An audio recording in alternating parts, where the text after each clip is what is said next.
It is an unholy invention of terror. Wacky waving inflatable arm flailing tube man. Wacky waving inflatable arm flailing tube man. Hello friends and welcome back to ReddX, your source for the freshest daily Reddit content anywhere on the internet. Promise, swearsies, it's just a fact and it's totally science.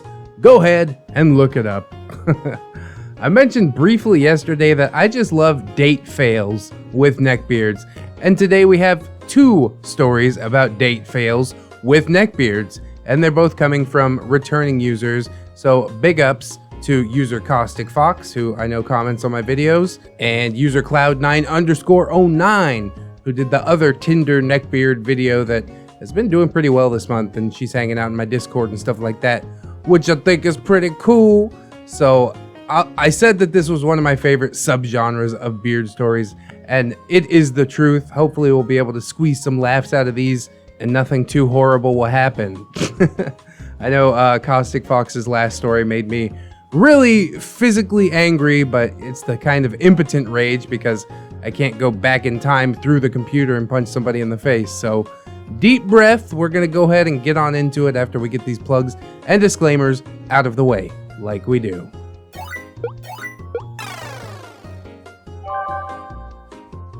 It's not romantic if I think I'm gonna die. Hi all, I'm back for the second day in a row. I posted yesterday about my ex who manipulated me into things that I wasn't comfortable with from the get-go, and it got a much larger response than I really expected. I posted here rather than r/neckbeard stories because there's less of a following here, and at first I was really uncomfortable with it being seen by a lot of people. I was encouraged though, so I posted it there as well sometime last night. People really seem to enjoy it, and I've been asked to post the story about my first date with this bozo. Revisiting Slendybeard. Hooray! Thank you to ReddX for reading the first one, by the way. Hey, got you fam. It was a little hard to hear it read aloud, especially because I was forced to realize my grammar mistakes. Kinda sucks with me being a creative writer for funsies. Then again, I do rant when I'm nervous, as you can probably see today, and it was and is on mobile. Yeah, I know, weird thing to take from all that. It was hard to hear in the ways that you're thinking too, but I'm incredibly self-conscious. Oh, and don't apologize for posting the tentacle video. Yeah, it brought up some uncomfortable feelings, but it ended with me writing down my own and getting it all out, and that was pretty refreshing. Yeah, don't sweat too much, OP. I like to push the envelope with this neckbeard cringe. There is some stuff that I have to apologize for. At least every once in a while. But I have high hopes for this story. The usual warnings apply. There's a lot less talk about sexual manipulation in this one, thankfully. But it does involve a dude deciding that he was literally going to trap me in a small tin can in the air so he could plant what is possibly the worst kiss anyone has ever received on me. So take that as you will. So first, I want to mention that D and I did not go on too many dates. The main reason for that is that he never paid for any of it. And while I definitely don't mind paying, as I'm all for both people in a relationship making that kind of effort, I didn't really have a huge amount of cash flow. He was always super excited to do something with me, sure, but I mean, he had a job and I didn't. And I didn't really have the opportunity to constantly take someone to the movies or whatever. So let's set the scene. It's my birthday, September 23rd. I don't remember the year. I graduated in 2013, guys. It has been long enough that dates and times tend to blend together. Feel that one.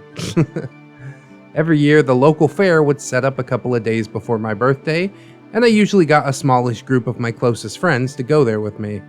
This year, however, D, or again, Slendybeard if you prefer, heard about that and decided that this year it would be just his trenchcoat-clad self and me.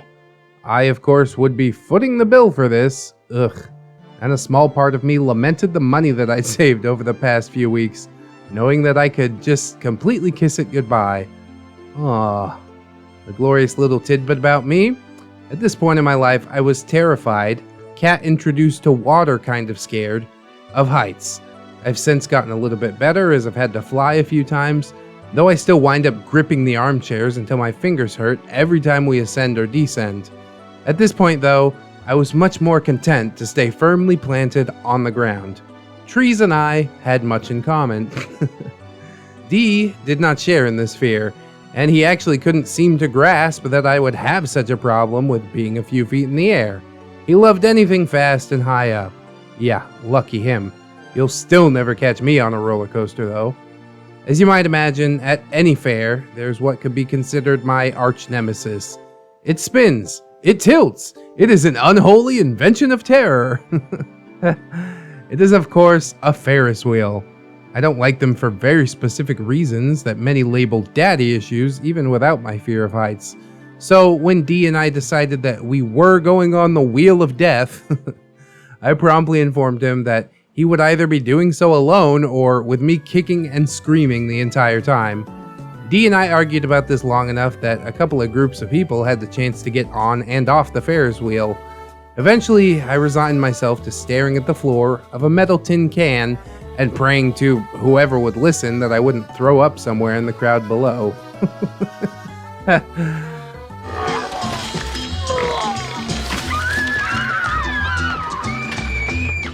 D, pleased that he had won the argument with what he probably assumed was his superior intellect.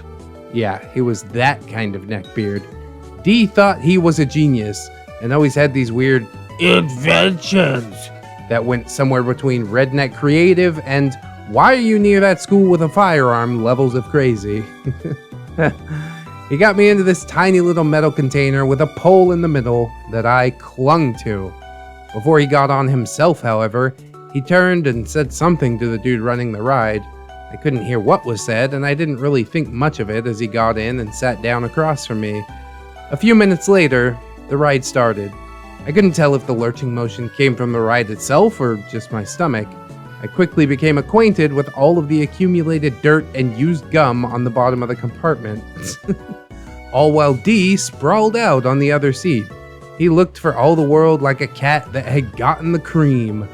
After what seemed like forever, the ride stopped. I looked up, relieved, but that soon turned to horror because we were not on the ground. D later told me what he'd said to the ride runner. He explained that it was our first date and my birthday and that he wanted to make it special. He asked the guy if he would purposely stop the ride when we were at the top so he could give me a romantic first kiss. I don't have any anger towards that dude because if this had been a normal couple in a normal situation, it would have been beyond sweet for him to agree to it, and he didn't know. He just didn't know. None of this was anything I knew in that moment. All of those movies and TV shows about a ride getting stuck with people inside of it all of a sudden seemed too horribly real, and I just knew that we were going to be stuck up there for hours as we swung through the breeze. I started to cry. I wasn't the bravest person in the world, though I tried to pretend that I was, and I was just not okay. I guess D had some kernel of a conscience because he started to fuss over me. He told me that everything was okay. We were fine. Look, isn't that a pretty view of our town? It was getting dark at this point, and the stars were out. You couldn't really see them from the ground with how well lit the fair was, but up here they were visible, and I loved the stars. So I should just look at them and everything would be okay. It wasn't, but before knowing about his little plan, I actually thought that it was kind of sweet that he would try and calm me down like that. I tried to chill out, and after a few minutes, I wasn't breathing like I had just run a marathon anymore. I might have even gotten to the point where my heart wasn't pounding if he hadn't chosen that moment to strike, like the snake he was. Dee's idea of a kiss included a lot of front teeth, where it really shouldn't. He desperately needed braces, especially in the front, and I wound up with a cut on my lip for his efforts. Oh, you're gonna want to disinfect that. The human mouth is dirty. He basically gave me a soft headbutt to my nose at first, and I'm grateful that that didn't do anything more than smart a bit. Ouch, that smarts. D didn't realize that you were actually supposed to, move your lips, and decided his best course of action was to literally lick my closed, shock lips a couple of times. Oh God, that's good cringe. It wasn't a sexy lick. It was like a little dog who doesn't understand that humans don't like being slobbered on. It lasted less than a minute, but it was memorable, just not in the way that he wanted. Now, I'm not a huge fan of kissing in general. I know that's weird, but it's not as uncommon as you'd think. I kiss my current boyfriend for affection, but it doesn't really do anything for me sexually. They can be pleasant, and with the right person, they make me feel safe, but that's about it. This one, though, not pleasant, to say the least. When he moved back into his seat, I didn't really know how to respond. This feeling of, what just happened, turned into, no you fucking didn't, as I noticed him motion to someone on the ground, and the ride gave a jerk as it started up again. I connected the dots pretty quickly, and when we got out, I told him that this date was over. He couldn't even understand why I was upset, guys. Writing this right now, I'm still torn between wondering if he was all there mentally and wanting to just hit him. Either way, just hit him. Pain is good teacher. Now, he later rationalized this kiss as a way of distracting me, this ignoring the fact that he did all of it for the kiss, but in his mind, somehow it made sense. I know, I can hear it now. Why did you stay with him? I would be gone. And you're right, I should have walked away after this.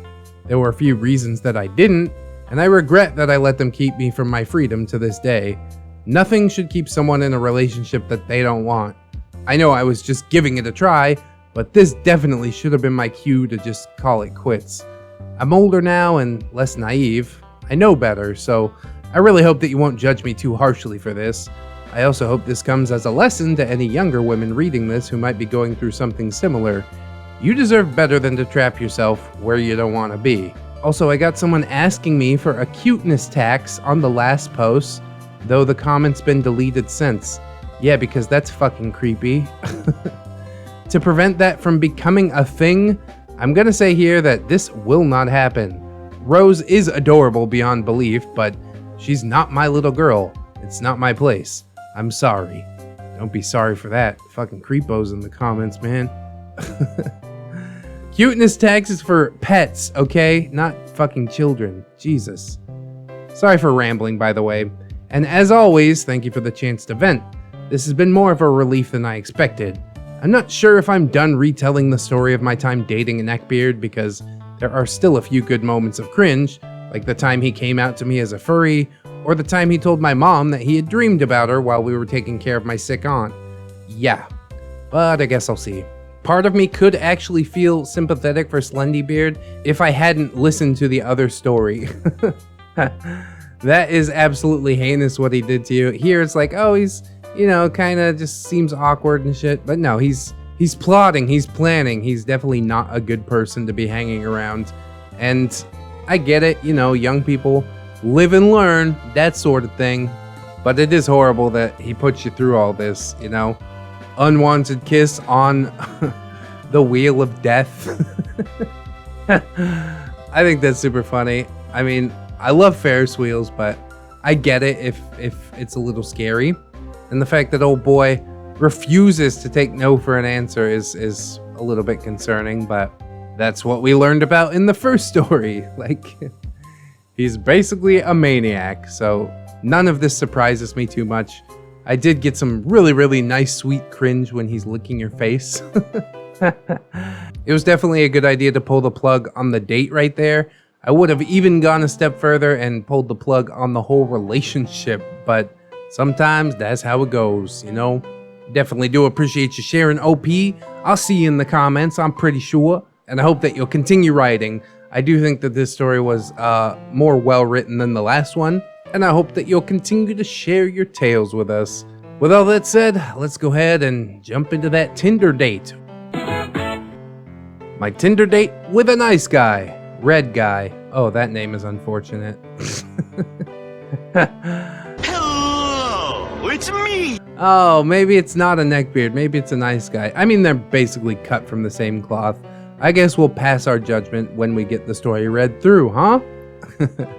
Once again, this is from my personal subreddit, r/ReddX Reads, and big shout out to Nymeria, Min, Cloud909 for posting this for us. I was asking for more horrifying Tinder dates, and here it is, freshly delivered. So let's check it out. Hello everyone. Sorry for the delay. Life gets in the way, but no worries. I wrote down one of my other wonderful Tinder experiences in Los Angeles. Last time it was a wasp-punching gentle sir, Drummerbeard. However, this time it's a bit different. This young man wasn't a shining beard, but instead a true gentle sir, a nice guy. He didn't look like the typical nice guy, but when he opened up, oh boy. This was the first time that I've ever stood up for myself to a total stranger. Also, quick thank you to ReddX for reading my story. His Neckbeard voice was hilarious. Here's the link. Oh, beautiful. For you to check him out if you haven't already. Look at that embedded link. My goodness, that's classy. Anyways, let's meet the team. OP, 23-year-old gym rat Latina living in LA. Weakness for food, films, and fitness. Waiter, the poor waiter that had to experience the ick that was my date. UD, Uber driver, a wise man that cracked an egg of wisdom and made my day. And the opposing player, Red Guy, 29-year-old nice guy with bright Celtic red hair and eyes as green as his icky attitude. Smooth with words over text, but a total troll in person. Okay, he's got the red hair. I guess we'll call him Red Guy. I was trying to think of another name because I don't want to be associated with this. Red Guy, no relation. Anyways, reset the clock to 2015. Still spinning the terrible roulette of Tinder. I'd been very hesitant on dating after the Drummerbeard situation. So after a couple of weeks and my coworkers again trying to motivate me, I love these guys, I decided to finally say, alright, let's go. The Red Guy's profile appeared. He was a cute, fiery looking man, normal bod, bright Celtic green eyes, and a wicked smile. And I was like, damn. So I swiped right, and it turned out that he had super liked my profile. My first super like, and it gave me a bit of a confidence boost, to be honest. Then within seconds, I get a message. Red Guy. Why you wear that stupid bodysuit? Ah, he got my Donnie Darko reference. Perfect. He's a film fan too. Then from there, we kept texting. A few days of flirting, and he asked for my Snapchat. Not thinking much of it, I gave it to him. I normally used it to record myself at the gym or random pictures and things that I see in LA. I got an alert that he sent me a picture. It was a duck pic. Yep, a duck pic.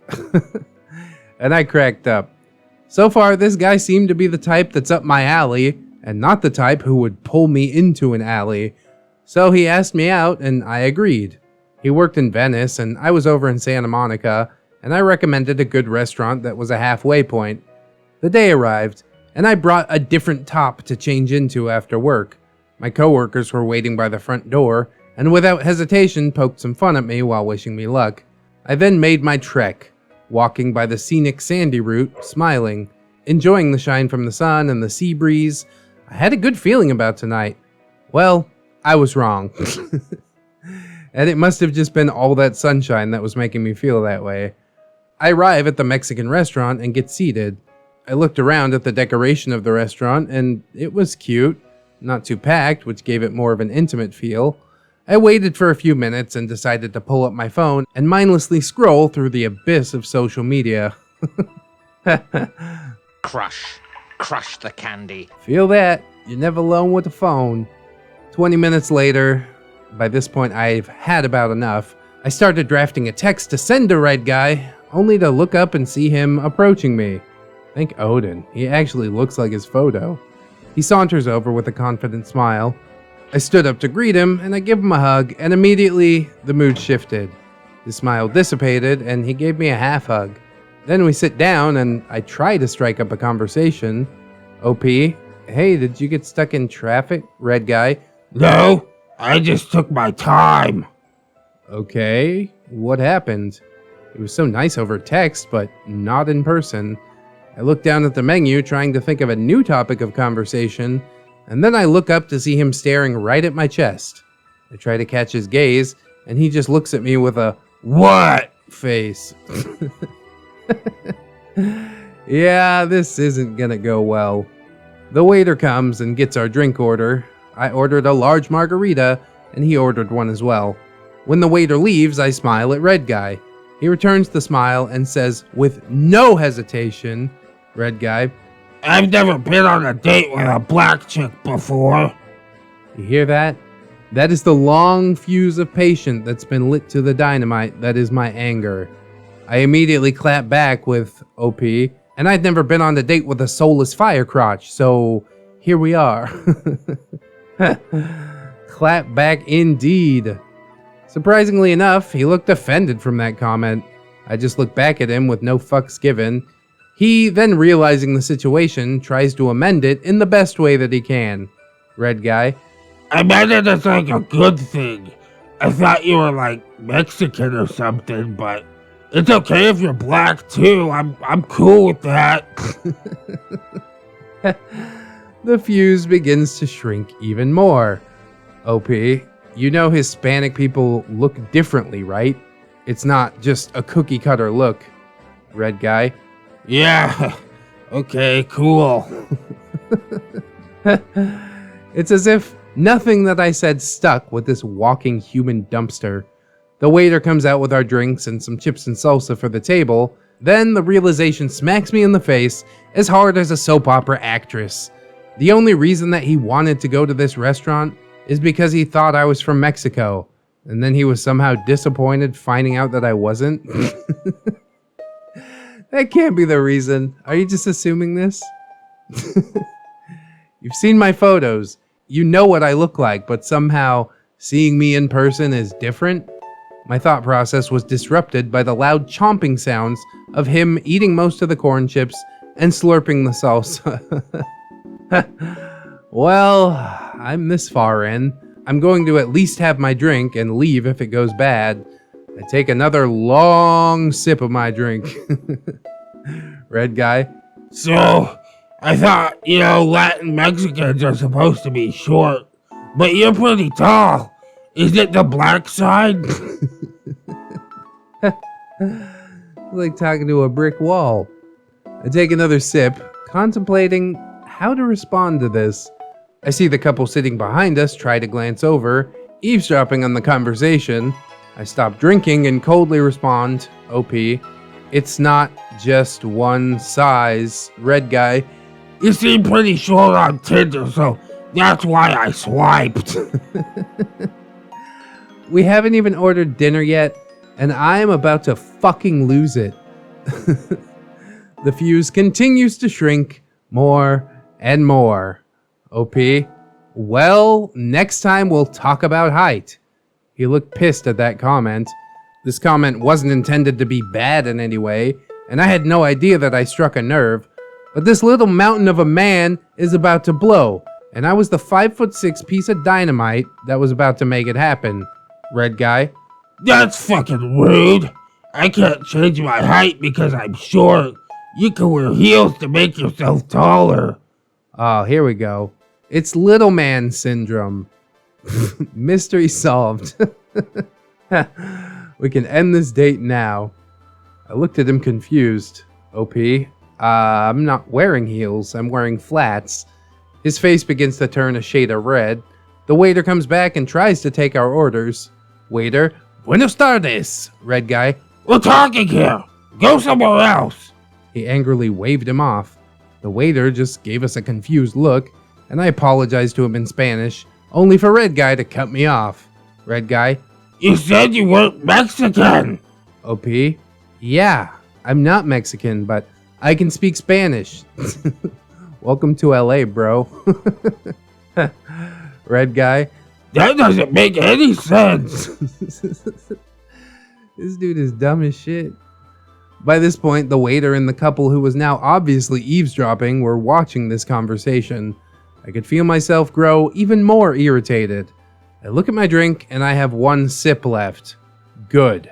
Red Guy, Look, it's cool and all that you can speak it, but you're not. And isn't that like appropriating their culture? You keep using the word.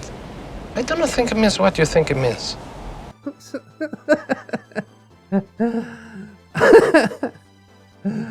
Bro, if I remove myself from this situation, then maybe I can avoid a scene. I swig the rest of my drink and get up while grabbing my items. He then asks, Red Guy, Where do you think you're going?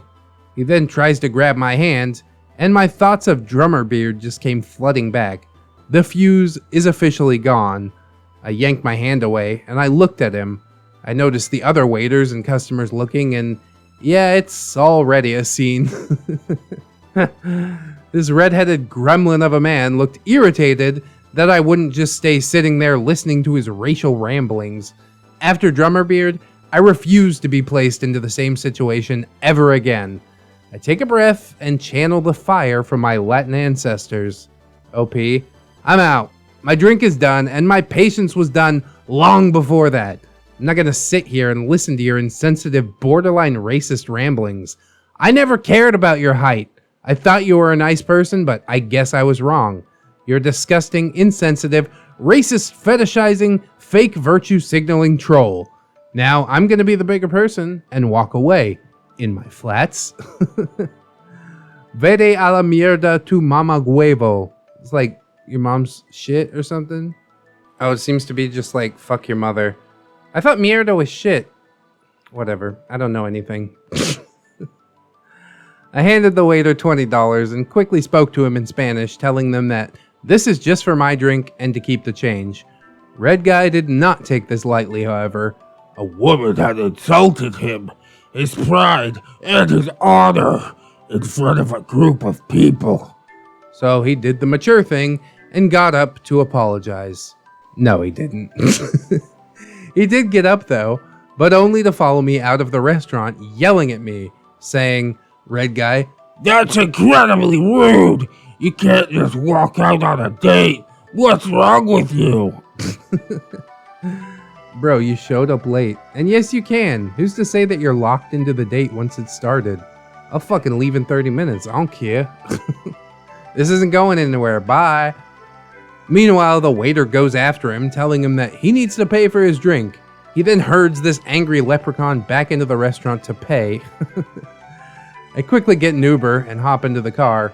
When it pulls away and stops at the light, I turn around to see him already out of the restaurant, looking around for me. Jesus. My phone then chimes rhythmically. Red Guy, Where'd you go? Hello? I know you don't have a car. I could drive you. You've been drinking. Don't be dumb. Hello? Yeah? Fine. I'm blocking you anyways. You think you're so much better than me? I then mute my phone. I know he's gonna just keep going, and I just sigh and stare out of the window. The Uber driver asks me, Uber driver, let me guess, bad date? OP, yep. Uber driver, well, look on the bright side. OP, yeah. Uber driver, there's 24 hours in a day, and it's only 6 on a Friday. You can still enjoy your day, so don't let someone ruin it. Now, that really made me smile. I wish I remembered their name, but their wisdom still sticks with me to this day, so thank you, wonderful Uber driver. Unlike the Drummerbeard fiasco, my night was pretty ruined, but I still had the whole day and weekend ahead of me. I texted my coworkers, who were surprised by how short the date was. We decided to meet up for some much-needed Korean barbecue, and I just gushed about everything. We then walked to get some spiked Thai iced tea and more drinks. After many more drinks, I decided to look at my phone and see the large amounts of messages of him texting me and messaging me on Snapchat. I then decided to have some fun and posted a photo with my coworkers drinking and flipping the camera off. Not even a few minutes go by, and he messages me calling me A bean bitch. Bruh. I blocked him and continued to enjoy my night in good company. So that's my story with my first ever nice guy and how I grew a spine. I have a few more stories if anybody's interested. Definitely not as winding and disastrous as the Drummerbeard story, but still an enjoyable read nonetheless. Short guy syndrome. I don't know what it's like, but damn, it seems to really mess some people up. Overall, I think you're pretty correct with your classification of nice guy, but come on, they're so close together. Throw a fedora on this guy, boom, all of a sudden you got a neck beard. It's the same attitude, basically. It's just the exterior that's a little bit different. It seems like a shame that he was so caught up, you know what I mean? He's like, oh, all Mexican women are under 5 feet tall. Are you sure about that, bro? He just had so much hate in his little ginger heart, and I think most of that stemmed from the fact that he was short. He's like, oh my god, how dare you wear heels? She's like, I'm not wearing heels. He fucking explodes. Got him. That's funny shit, man. Love it, love it, love it. I definitely hope that you'll continue sharing with us your neckbeard tales, or rather your Tinder date fails, I guess would be the broader umbrella term for it. It's just so good. I'm glad that you, stood up for yourself, ended the date if you felt like it needed to end, because that's super important. I've been on dates for like literally 30 minutes, and she says some whacked out shit, and I'm like, okay, bye. I don't need to be here no more. Because usually you can tell within that first hour or two if things are going to progress or not. And in this case, oh, definitely wasn't. Part of me hopes that this dude will find the 4'8" legal midget princess of his dreams. But the other half of me says, whatever, he'll probably abuse her anyways, so stay far away from this man. A very, very worrying situation. These people are out there, just walking around, looking like normal people. That's fucked up. You know what would also be pretty fucked up, bro? If you didn't like, comment, and or subscribe on this video, especially if you enjoyed it. Maybe even share it around if you are so inclined. Check out the links in the description. There are some things there that were not included on the splash page, such as my personal subreddit, Wifey's channel, a bunch of other stuff, especially Patreon. Oh yeah, you're seeing some names on the screens right now. Those are my gorgeous, beautiful, wonderful, generous patrons, and you could totally be one of them. I would like to thank them all, but especially Lady Nix, Robert Waits, Pope Squid, Rebecca H, Cider Drinker, Tato Ferret, The Last Shinobi, Mark 211, Michael Undead, Aaron W, Mitch, John Hero, Josh K, Candy Sora, Digi NZ, Kalakas, Little Lone Wolf, and Lone Island. Thank you guys so much, so much for supporting in this fledgling phase of becoming a full-time YouTuber. It's super, super important. Obviously, if anybody else can support, that's massively appreciated as well. But if you can't right now, let me tell you something. That's all right, dude. I just appreciate you coming through, hanging out with me, and I hope that you'll come on back and hang out with me again tomorrow. In order to do so, you will need to wash your hands. Keep yourself safe out there. Super important. And of course, don't forget to do something that you personally enjoy today. Because always remember, you are loved, you are worthy, and you definitely deserve it. I'll see you in the next one, friends. And until then, bye-bye.